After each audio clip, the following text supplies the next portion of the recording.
wabarakatuh.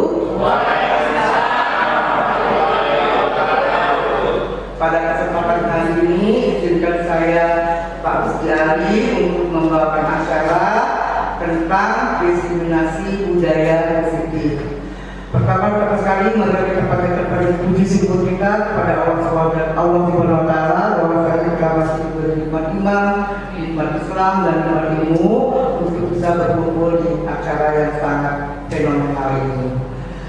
Baiklah, acara ini akan dipandu oleh Ibu Sri Swasti sebagai guru penggerak di sekolah kita.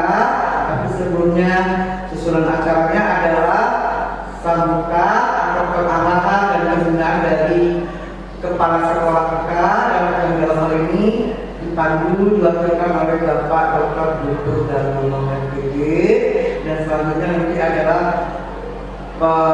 pemberian pengarahan atau pencerahan dari siswa tentang diskriminasi budaya positif. Dengan tidak memperpanjang mukadimah, akan buka acara ini dengan membacakan basmalah. Waktu yang tepat kepada Bapak Dr. Dr. Darmono dipersilakan untuk acara berikut.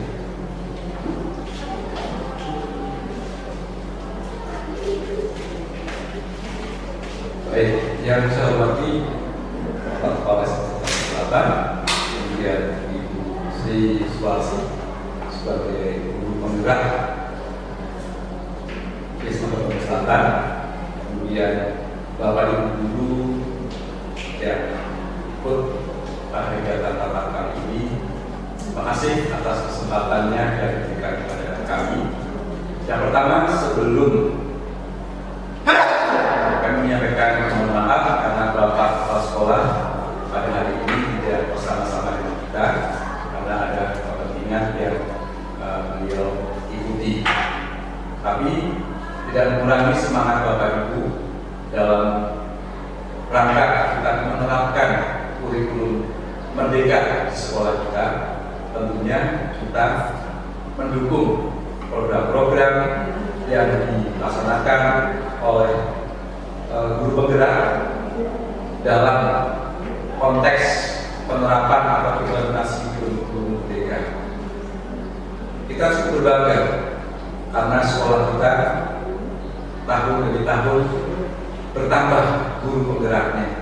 Meskipun sekolah kita SMA Taman Selatan belum menjadi sekolah penggerak, tapi pada tahun pelajaran 2022-2023 telah mengimplementasikan kurikulum merdeka di kelas 10. Banyak hal yang perlu kita pelajari, banyak hal yang perlu kita kaji.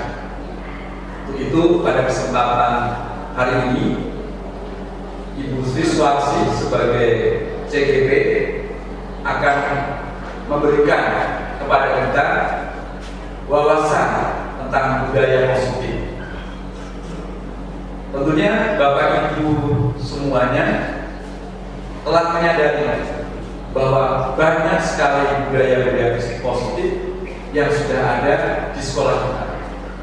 Tetapi ketika kita sandingkan dengan pedoman budaya positif yang diterapkan pada kurikulum merdeka, tentu saja masih banyak hal yang harus kita perbaiki. Dalam hal apa? Kalau tidak salah, dalam hal keberpihakan kepada murid itu menjadi hal yang utama.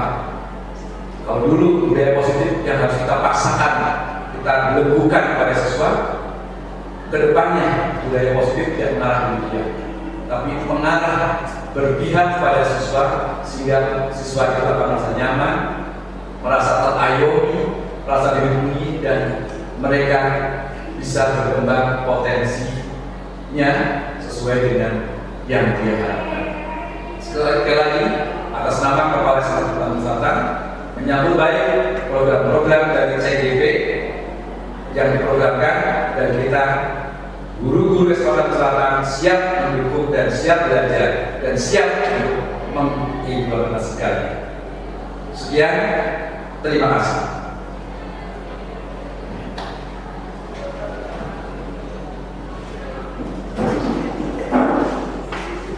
Ya, terima kasih kepada Bapak Dr. Daryono bahwasanya kegiatan ini kegiatan yang positif dan berguna buat kita nanti buat kedepannya.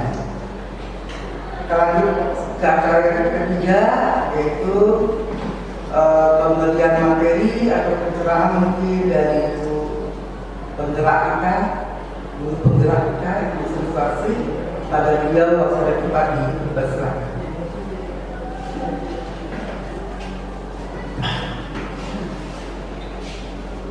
Bismillahirrahmanirrahim. Assalamualaikum warahmatullahi wabarakatuh. Salam sehat, salam bahagia untuk Bapak Ibu guru hebat yang ada di SMAN Satu Selatan ini. Pertama-tama yang saya hormati Bapak Kepala Sekolah SMA Satu Selatan. Yang kedua, Bapak Wakil Kepala Sekolah Bidang Kurikulum Bapak Dr. Daryono. Kemudian rekan-rekan guru SMA Satu Selatan yang saya hormati dan saya banggakan. Perkenalkanlah saya di sini bukan bermaksud untuk menggurui Bapak Ibu semua, tapi saya di sini akan sama-sama belajar. Kita akan sama-sama sharing tentang ilmu-ilmu yang saya dapat dari pendidikan calon guru penggerak.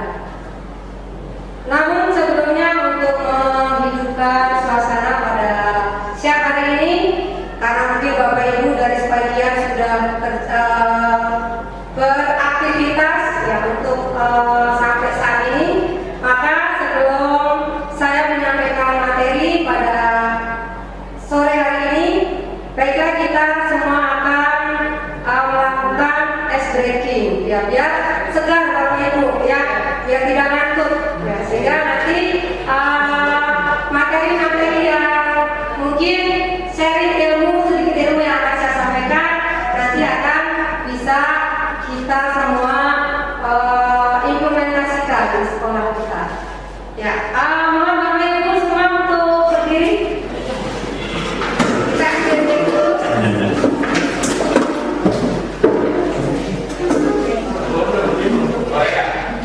Ya, boleh berdirinya di sekolah ini dengan leluasa.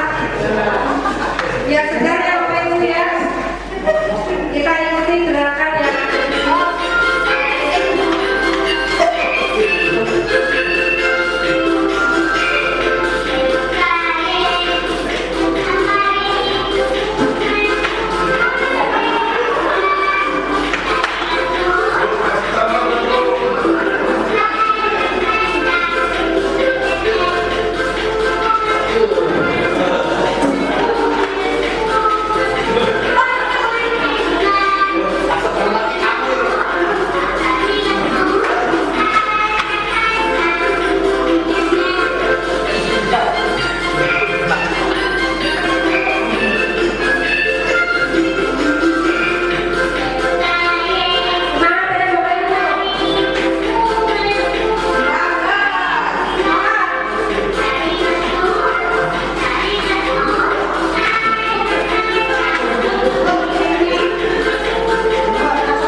budaya positif. Ya, sebenarnya kita sudah di sekolah ini sudah banyak sekali penerapan tentang budaya positif.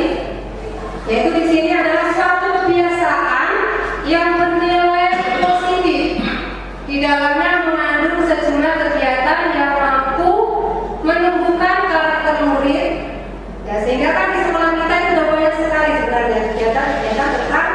budaya positif.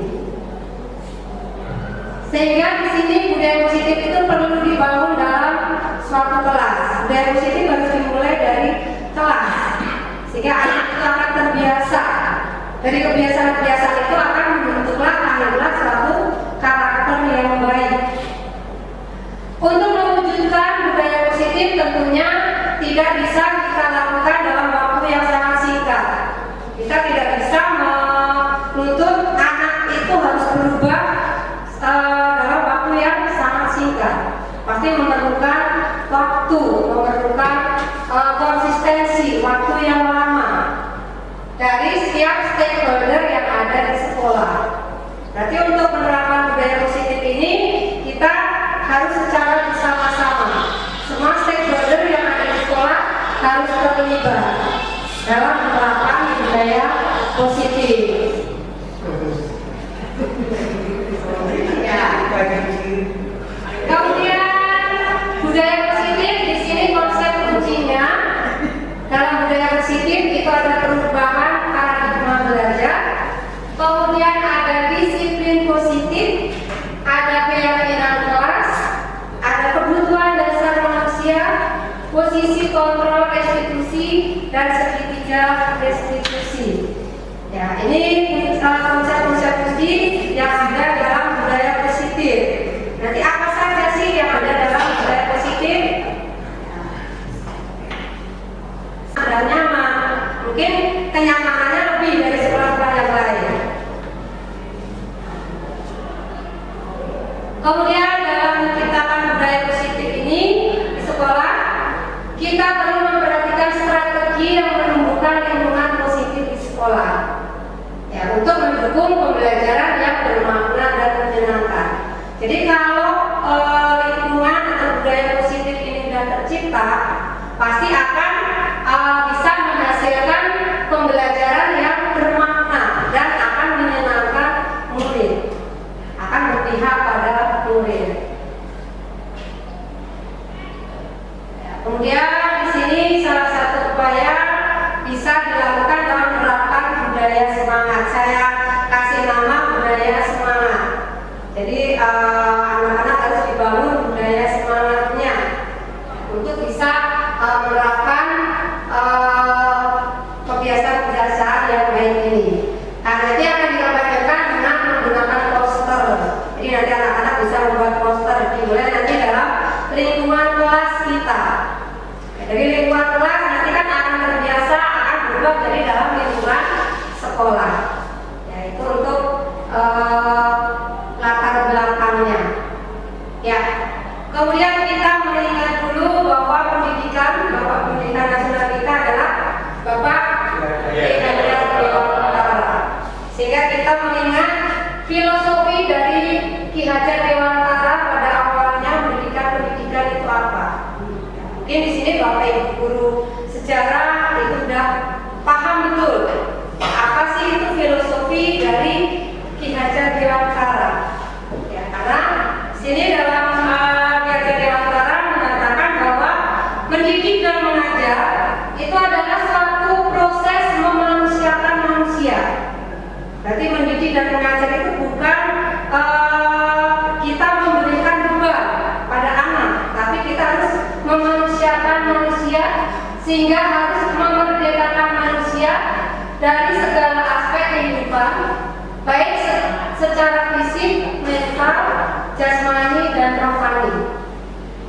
Jadi pendidikan di sini adalah proses menuntun. Ya, kita menuntun anak segala kodrat yang ada pada anak. Kodratnya ada kodrat apa? Yaitu di sini ada kodrat alam dan kodrat zaman. Apa itu kodrat alam? Yaitu kodrat yang dibawa anak. Anak itu berasal dari lingkungan yang berbeda-beda. Mungkin dari ada yang lingkungan dari bapak ibunya bekerja sebagai di sini kan industri. Mungkin ada yang bapak ibunya di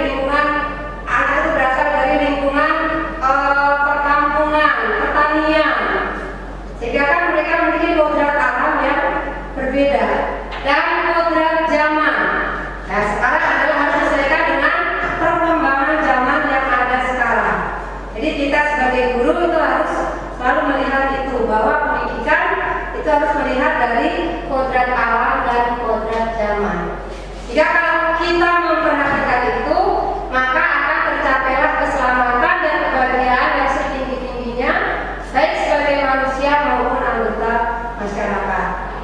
Ini adalah tujuan pendidikan yang disampaikan oleh Ki Hajar Dewantara.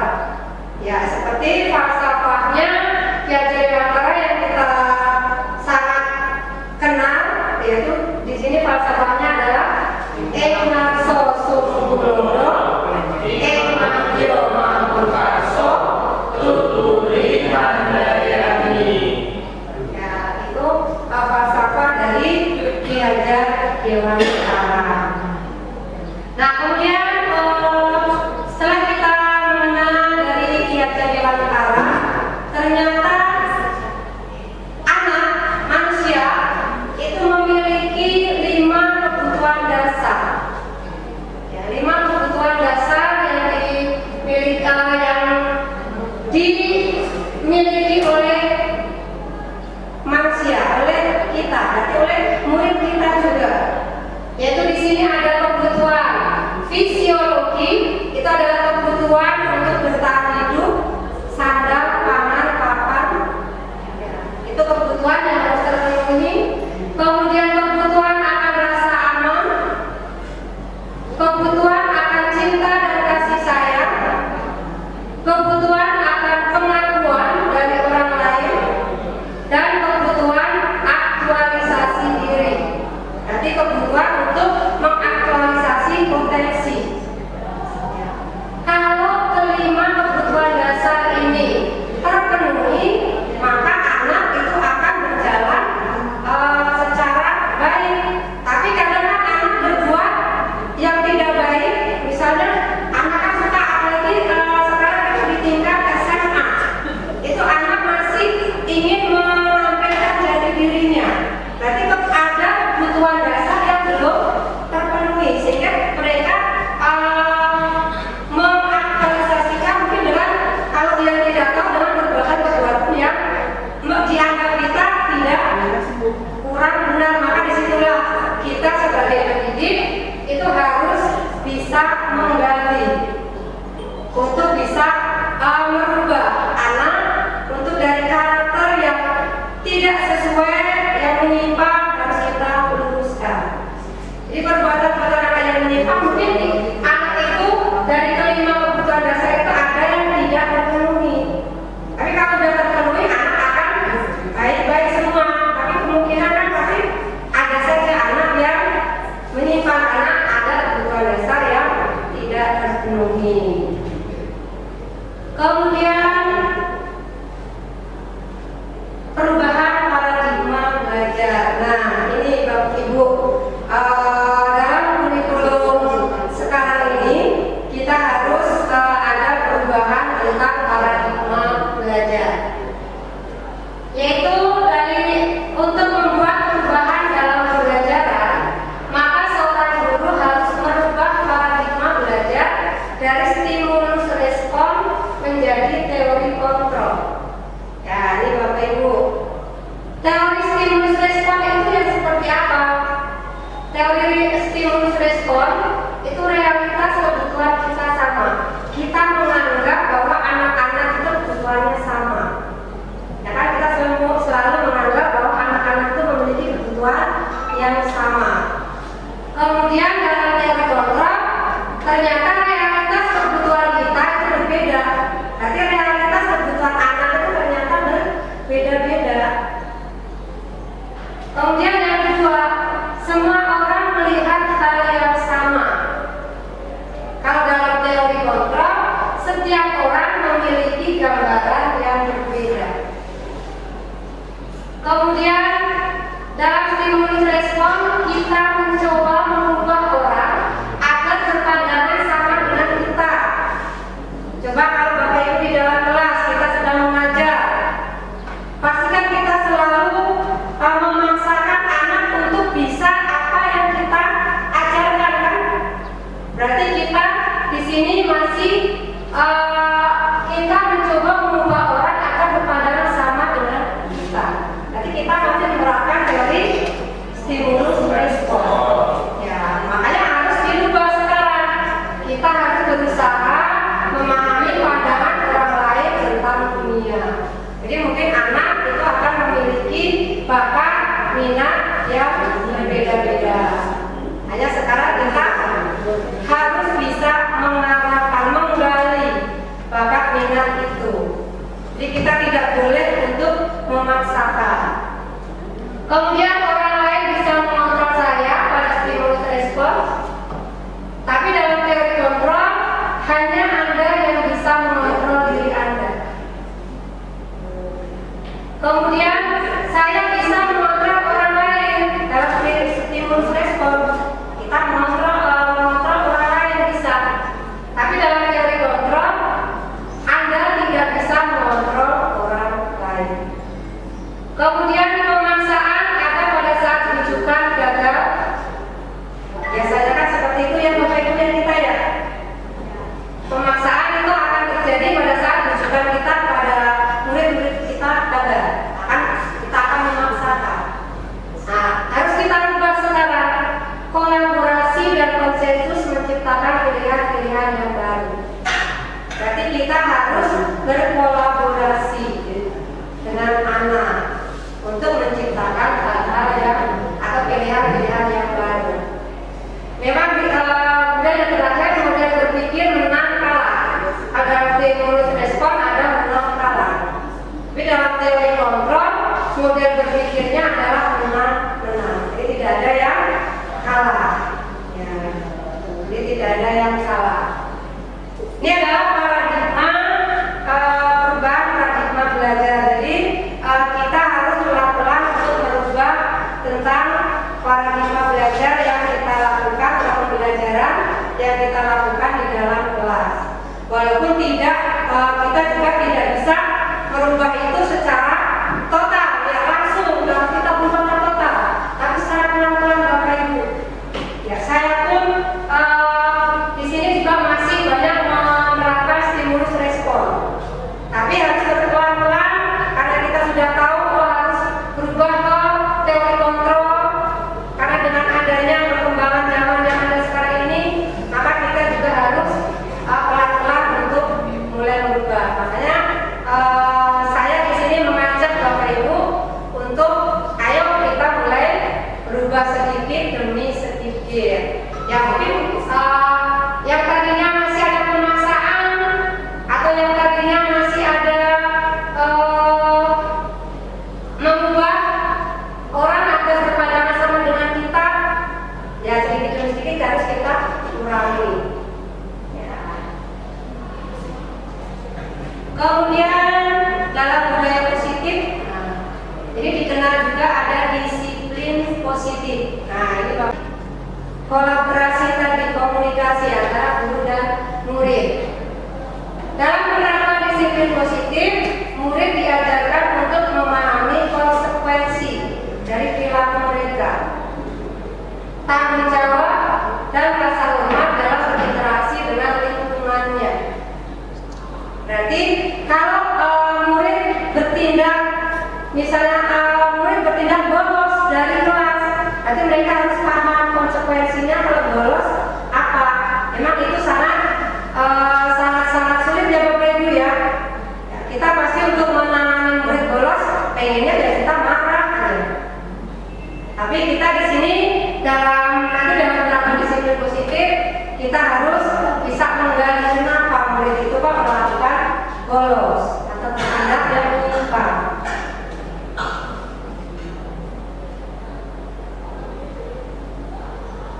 Kemudian dalam disiplin positif di sini tujuannya adalah agar terbentuknya murid-murid yang berkarakter, berdisiplin, santun, jujur, peduli, bertanggung jawab dan merupakan pembelajar sepanjang hayat sesuai dengan standar kompetensi yang diharapkan.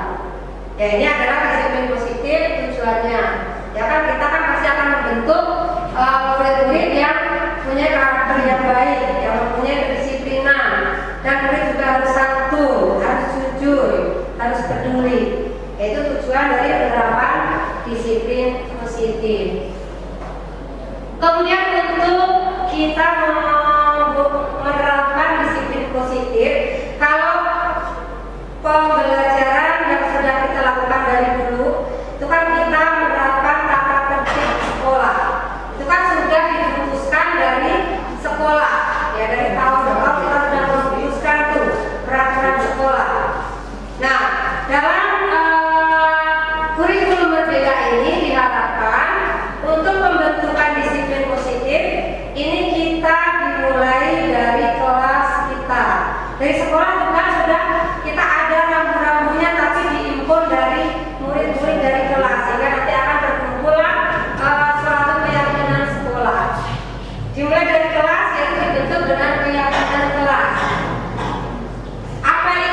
keyakinan kelas, yaitu pendapat-pendapat dari murid tentang aturan-aturan apa yang harus mereka lakukan di dalam kelas dulu, dalam pembelajaran kita dulu, agar pembelajaran nyaman kita murid-murid untuk berpendapat.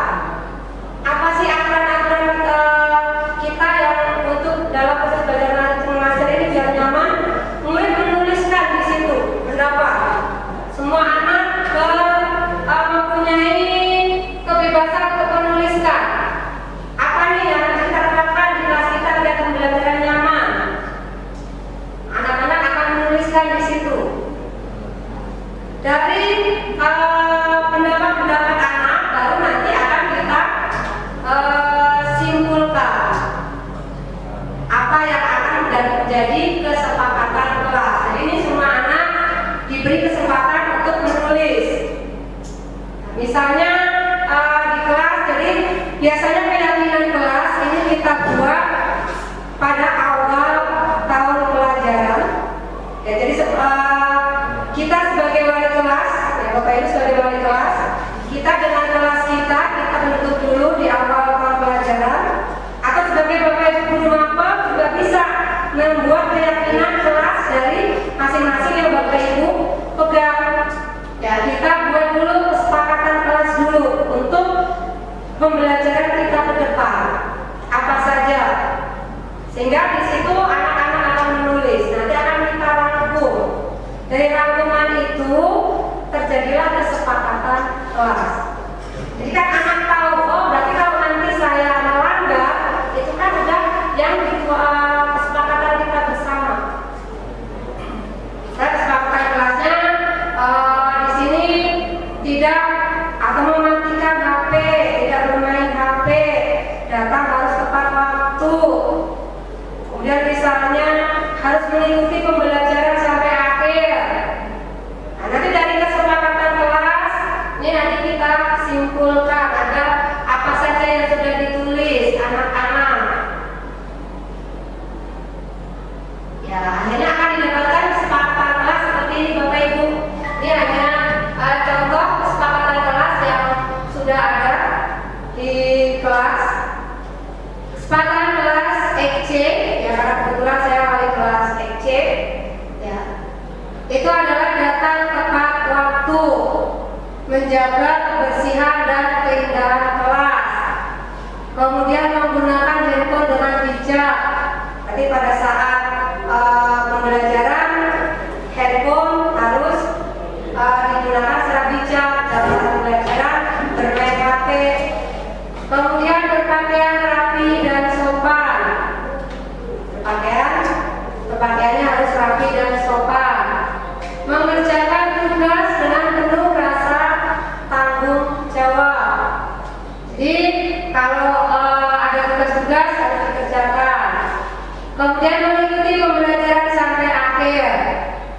Nanti tidak ada yang bolos, sehingga nanti kalau ada anak yang melanggar kesepakatan kelas, maka itu yang harus kita arahkan, yang harus kita beri arahan, harus kita panggil, harus kita panggil. Dalam disiplin positif di sini, kalau misalnya ya ini dari kesepakatan kelas tadi itu harus kita tanda-tangani dari perwakilan murid. Ya, jadi harus kita tanda-tangani dari perwakilan murid dan KM, sehingga kan semua anak sepakat nih kesepakatan kelas kita seperti ini. Ya, ini tadi yang kesepakatan kelas. Kemudian lebih bagus juga kalau kesepakatan kelas yang tadi dibentuk dalam bentuk poster. Ya, anak kan biasanya lebih kreatif tuh untuk membentuk poster untuk lebih mengingatnya. Ya, dibentuk poster untuk kita tempel biar anak selalu melihat apa sih kesepakatan kelas kita yang ada di dalam kelas. Nah, sekarang bagaimana kalau anak itu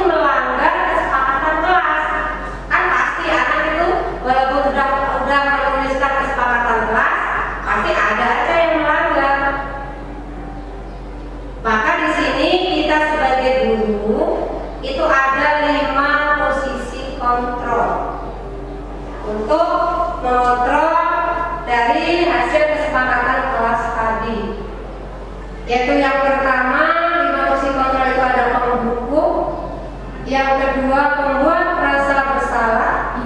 Kita bisa memposisikan diri sebagai teman, pemantau, dan manajer. Nah, dari 5 posisi kontrol ini Bapak Ibu, dalam kurikulum Merdeka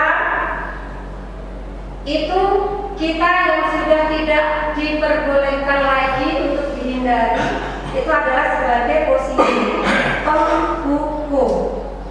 Ya, kita sudah tidak diharapkan jangan kita memposisikan diri sebagai penghukum. Nah, dari masing-masing posisi kontrol, ini akan saya jelaskan ciri-cirinya itu seperti apa. Kalau posisi kontrol kita sebagai penghukum, ini guru yang menerapkan posisi penghukum akan berkata pasti patuhi aturan yang ada. Awas kalau kamu melanggar. Ya, itu gimana Bapak Ibu? Apakah kita sering melakukan seperti ini? Kamu lagi yang melanggar. Ya. Ayo siapa yang masih menerapkan? Saya pun kadang masih. Ya, tapi harus dikurai. Pak Rusdi gimana Pak Rusdi? Masih menerapkan? Enggak ya Pak Rusdi ya? Ya, saya yakin Bapak Ibu guru ya di sini sudah tidak memposisikan diri sebagai penghukum. Yaitu pasti di sini kalau guru akan menggunakan hukuman fisik atau verbal. Ada tipe kita memposisikan diri sebagai penghukum. Dan pada tipe ini pasti guru senantiasa percaya hanya ada satu cara agar pembelajaran bisa berhasil, yaitu cara diam. Itu posisi penghukum. Nah, posisi ini yang pada kurikulum ini harus dihindari. Ya, jangan sampai kita sebagai guru itu memposisikan diri sebagai penghukum. Ya, ini harus dihindari. Kemudian kalau posisi 5 posisi yang berikutnya yaitu membuat rasa bersalah. Nah, ini juga coba Bapak Ibu untuk membuat rasa bersalah biasanya menggunakan keheningan yang membuat orang lain tidak nyaman. Ya, kata yang digunakan misalnya Bapak atau Ibu sangat kecewa dengan kamu. Kemudian berapa kali saya harus mengingatkan? Coba kalau orang tua kamu tahu. Siapa Bapak Ibu yang sering menggunakan kata-kata ini jika ada anak yang mungkin terlambat,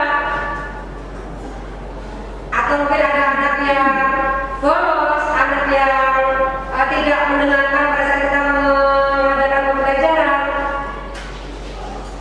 Apakah kita sering menggunakan seperti ini? Ya, sama Bapak Ibu.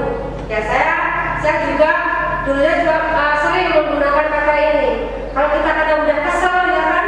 Kadang udah kesel, ya kita menggunakan kata-kata seperti ini. Nah, setelah saya tahu bahwa budaya positif ini kita tidak boleh membuat anak itu tidak nyaman, maka kita harus mengurangi juga untuk membuat rasa bersalah.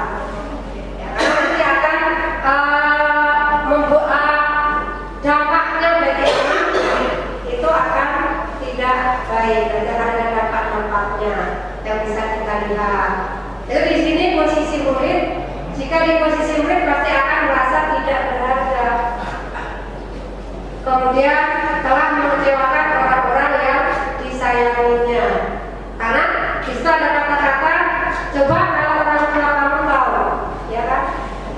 Pasti dia akan merasa mengecewakan. Nah, ini biasanya kalau guru memposisikan sebagai teman, itu pasti pada posisi ini guru akan mengontrol murid secara persuasif, ya, raibah, dan memposisikan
Kemudian yang diharapkan dalam kurikulum Merdeka itu adalah posisi kita sebagai manajer. Jadi kita harus bisa memposisikan sebagai manajer. Posisi manajer itu yang seperti apa? Di sini posisi manajer itu adalah guru berbuat sesuatu dengan murid, mempersilahkan murid mempertanggungjawabkan perilakunya, kemudian mendukung murid untuk menemukan solusi atas permasalahannya sendiri. Ya, berarti di sini ada kolaborasi antara guru dan murid. Bahwa di sini misalnya ada anak yang melanggar kesepakatan kelas. Bu. Ya, sebentar. Itu kita kembali lagi ke posisi manajer. Jadi di sini pada posisi manajer itu kita berkolaborasi dengan murid untuk menyelesaikan suatu masalah murid. Ya, kita harus dengan murid itu bisa menemukan solusi atas permasalahan murid. Ya, jadi untuk memperbaiki kesalahan murid, kita bersama-sama dengan murid sehingga murid itu akan memunculkan diri apa yang harus mereka perbaiki dari kesalahan mereka. Ya, tapi ini memang untuk posisi manajer ini adalah posisi yang terbaik dan posisi yang memang murid harus bisa diajak berdiskusi. Tapi kan kadang kita menghadapi murid yang tidak bisa diajak berdiskusi. Ya, mereka semaunya.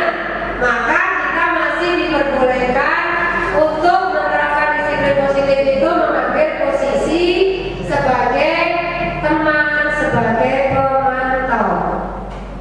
Tapi tidak selamanya untuk menerapkan sebagai teman dan pemantau. Harus memancing murid untuk kita bisa menerapkan sebagai manajer.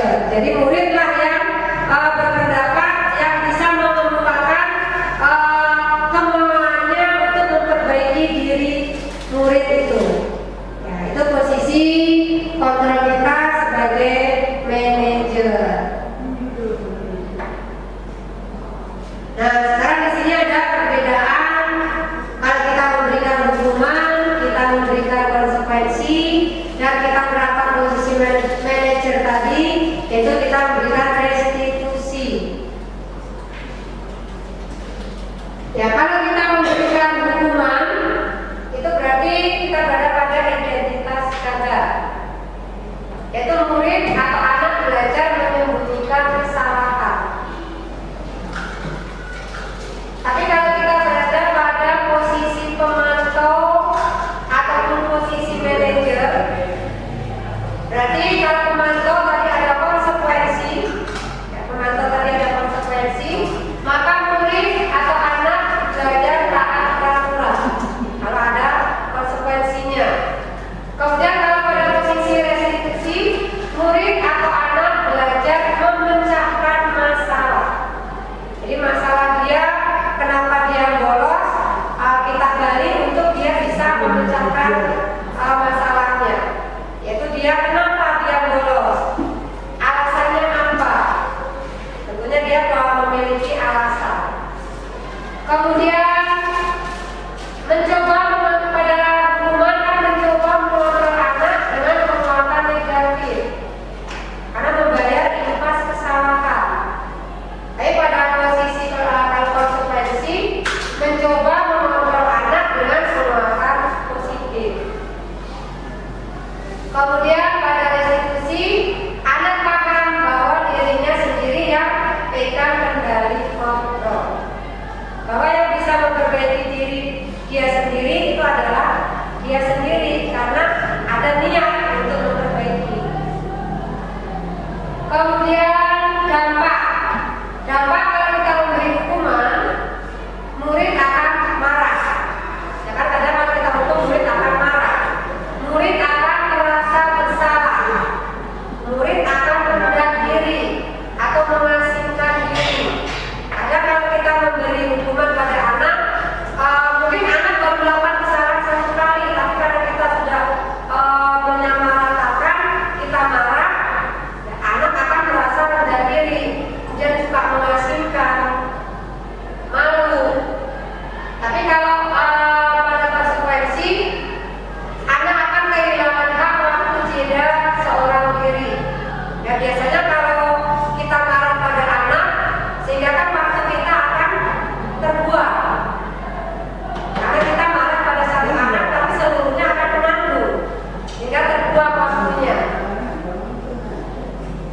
Kemudian ada penahanan, pasti ada yang ditahan. Kemudian kalau restitusi, murid atau anak tidak kehilangan waktu, karena kita mengajar berdiskusi berarti akan mengambil anak di waktu yang berbeda. Saya dia merasa melakukan kesalahan, ya nanti kalau waktu istirahat kamu menghadap ibu. Jadi yang tidak punya waktu istirahat hanya anak yang merasa bersalah, tapi yang lainnya tetap kita belajar di kelas. Kemudian anak akan bersemangat untuk memperbaiki diri karena mereka memunculkan perbaikan diri itu dari dalam diri mereka sendiri. Kemudian tiba-tiba kalau hukuman kan biasanya kita tidak menentukan sebelumnya secara tiba-tiba, tidak ditetapkan sebelumnya, tidak diharapkan atau sangat melukai kalau hukuman. Tapi kalau konsekuensi sudah diketahui, berarti kita anak itu sudah mengetahui kalau dia melanggar ini konsekuensinya ada, dan pada konsekuensi pasti akan masuk akal. Kita beri konsekuensi pasti akan masuk akal sesuai kemampuan anak. Kalau restitusi itu berupa undangan untuk mengadakan restitusi, yaitu tadi nanti sepulang sekolah atau kemudian nanti istirahat kamu temui ibu, sehingga di situ kita berdiskusi. Kemudian kalau hukuman itu dibuat oleh guru, kalau konsekuensi dibuat oleh guru dan murid. Kalau konsekuensi tata tertib kan biasanya kita buat antara guru dan murid, udah tahu. Tapi kalau restitusi dibuat oleh murid, jadi kita anak itu yang memunculkan untuk memperbaiki diri kamu, apa yang akan kamu lakukan. Ya ini adalah hukuman, perbedaan hukuman, konsekuensi dan restitusi.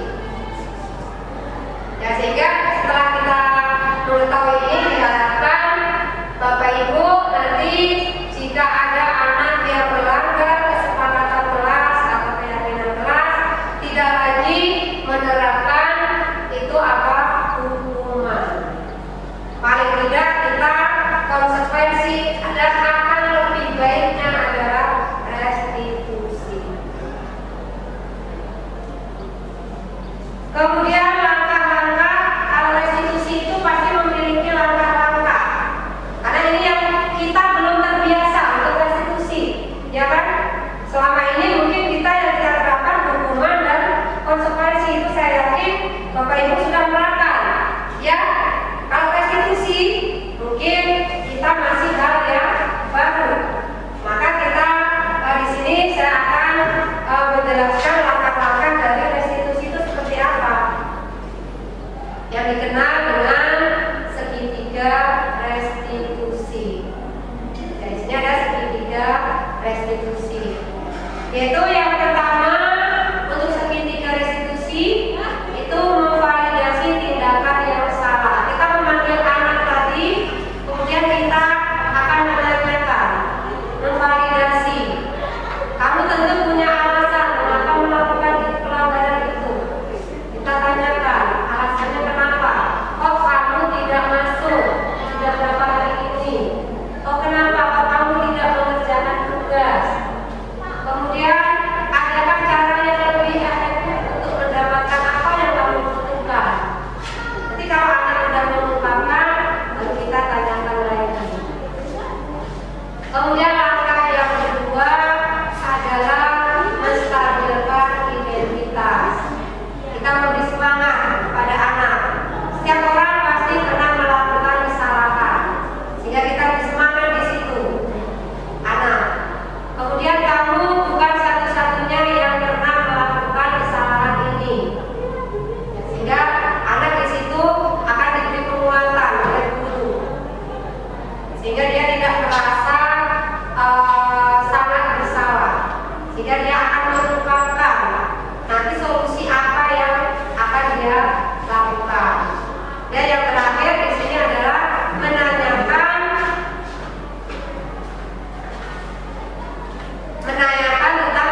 menempatkan di situ sehingga memunculkan anak nanti untuk bisa mencari solusi kira-kira perbedaannya seperti apa.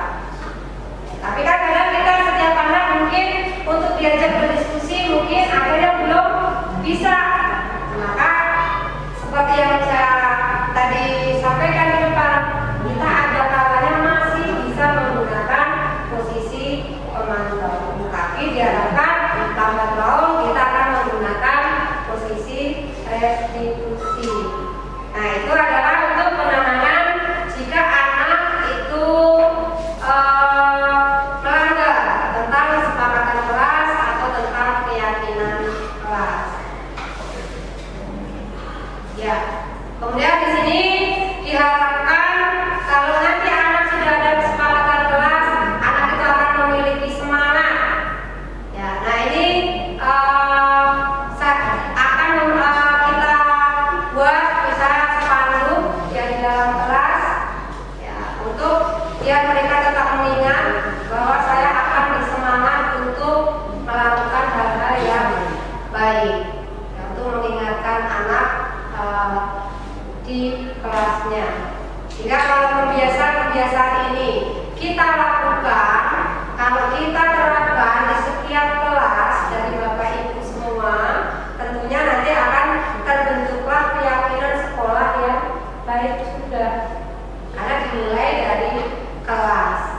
Nah, dari budaya positif ini pasti nanti tujuan akhirnya akan menimbulkan nilai-nilai kebajikan yang terdapat dalam profil pelajar Pancasila. Itu ada 6 nilai kebajikan dalam profil pelajar Pancasila, yaitu beriman dan bertakwa pada Tuhan Yang Maha Esa dan berakhlak mulia. Kemudian mandiri, bernalar kritis, kreatif, bergotong royong, dan berkebinekaan global. Jadi dengan budaya positif yang kita terapkan di kelas kita, diharapkan nanti akan bisa kita luaskan menjadi keyakinan yang bisa kita terapkan di sekolah, sehingga akan membentuklah karakter siswa yang baik, akan menimbulkan karakter yang baik. Dan di sini siswa juga akan merasa tidak terbelenggu.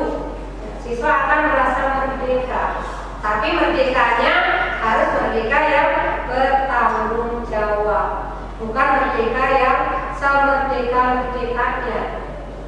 Nah, itulah Bapak Ibu yang bisa saya sampaikan tentang budaya positif. Ya, mungkin dari Bapak Ibu ada yang ingin bertanya? Ya, tanya ya. Iya. Silakan Bu Erna. Tadi kan bisa diulang nggak tadi yang hukuman itu? Iya. Yang tabel yang benar ya?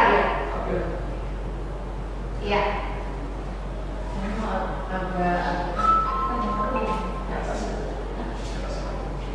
Yang sebelumnya itu yang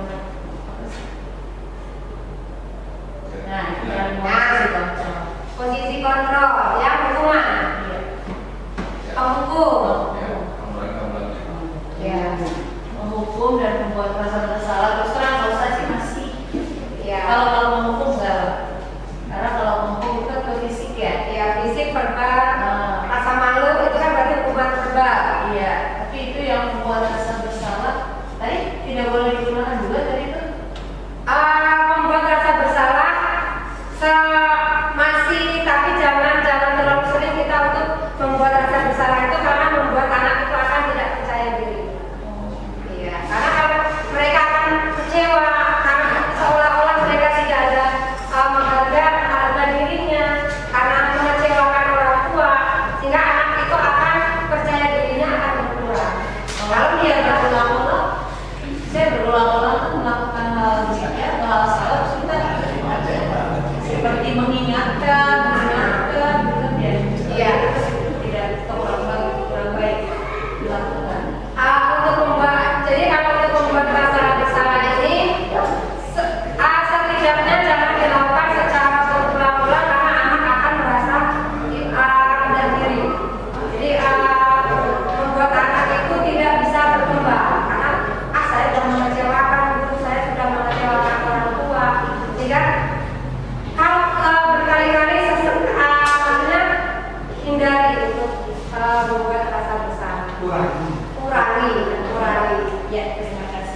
Jadi yang diharapkan mudah-mudahan kalau kita bisa menerapkan posisi kita paling tidak pemantau, manajer, kemudian menggunakan langkah-langkah restitusi, itu diharapkan nanti anak itu akan muncul rasa kemandirian, rasa tanggung jawab,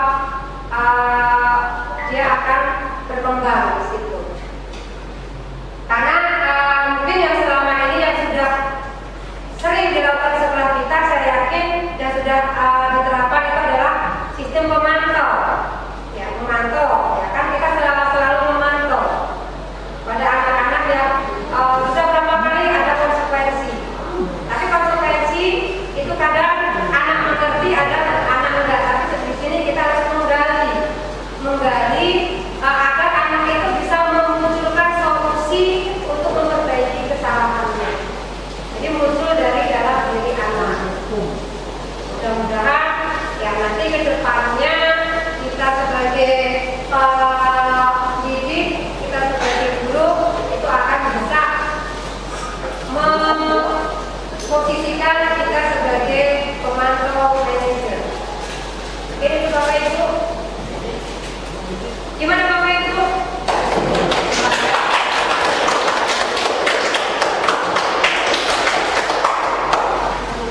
Masih ada semangat?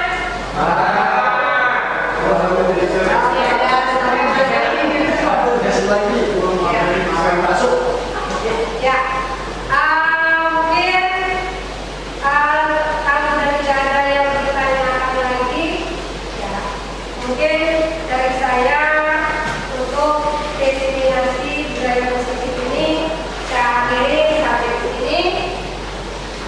Assalamualaikum warahmatullahi wabarakatuh.